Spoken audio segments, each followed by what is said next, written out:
The first generation, they are called Generation Baby Boomers.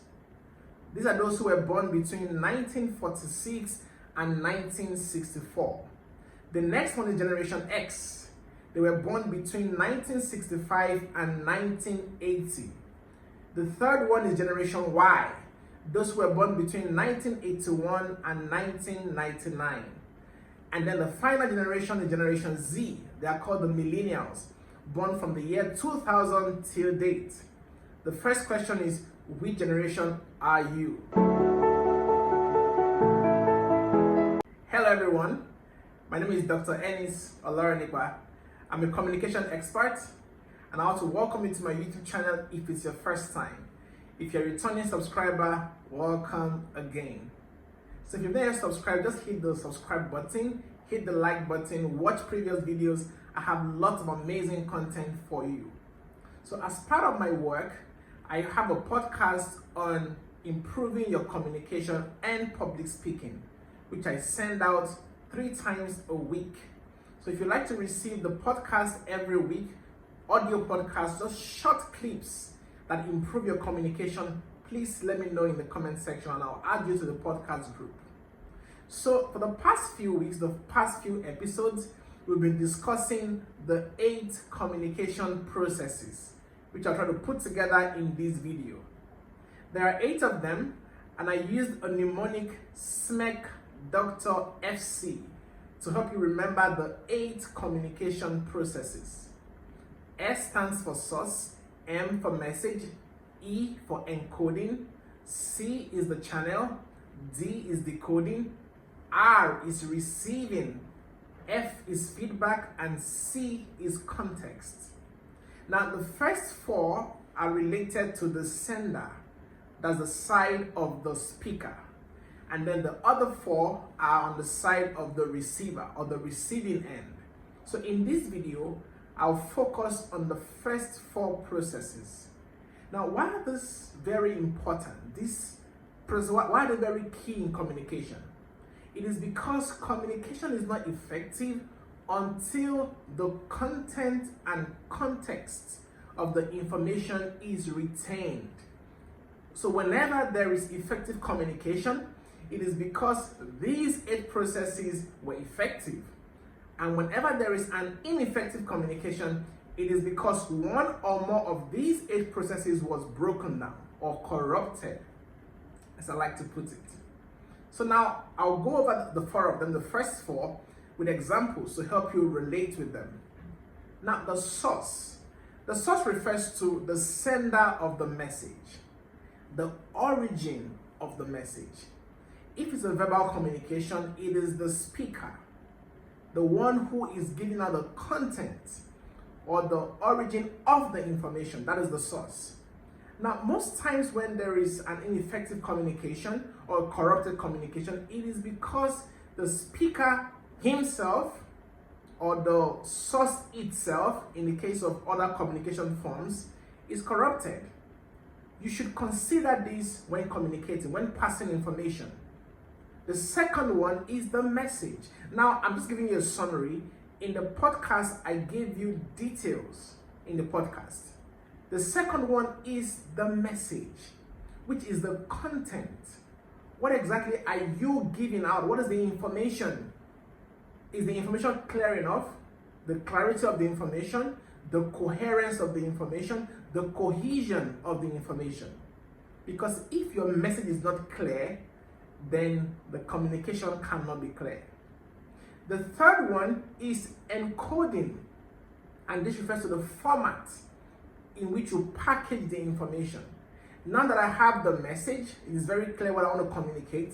How do you package the information? You have to choose the correct format to encode your information, or else it will be lost. So do you choose audio? Is it written? Is it visual in a video format, or probably in an image format? So you have to decide what is the best format for this kind of information, considering your audience and the intention behind that communication. So you have to be careful in what format you encode your message. The fourth one is the channel.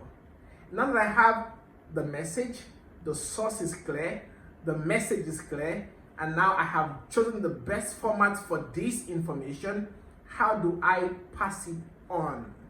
What is the channel, the method? How do I deliver my information? And in the podcast, I made reference to 4 generations. Just as an example to show you how to consider the kind of channel that best suits your message.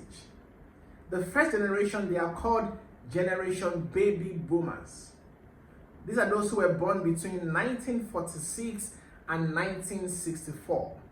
The next one is Generation X. They were born between 1965 and 1980. The third one is Generation Y. Those who were born between 1981 and 1999. And then the final generation is Generation Z. They are called the Millennials, born from the year 2000 till date. The first question is, which generation are you? So in deciding what channel of communication to use for your audience, factor in the generation. Who am I addressing? Of course, there are several other details about the audience, in audience analysis. I have them all detailed out in my masterclass on effective communication skills. So in case you want to sign up to my masterclass, you can also let me know in the comment section.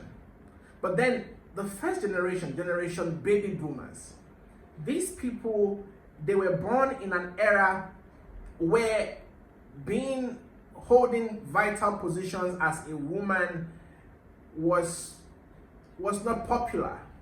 You see, so these people also were born in an era where face-to-face communication was highly valued. So generally, they prefer face-to-face communication.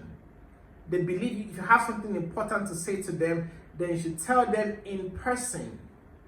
So assuming you want to address such a group, which is consisted of mostly boomers, you have to consider using a face-to-face channel of communication. That's an example. Generation Y, Generation Z, Generation X, they all have their different peculiarities, which I detailed out in the podcast. Generation Z, for example, they were born in an era of social media.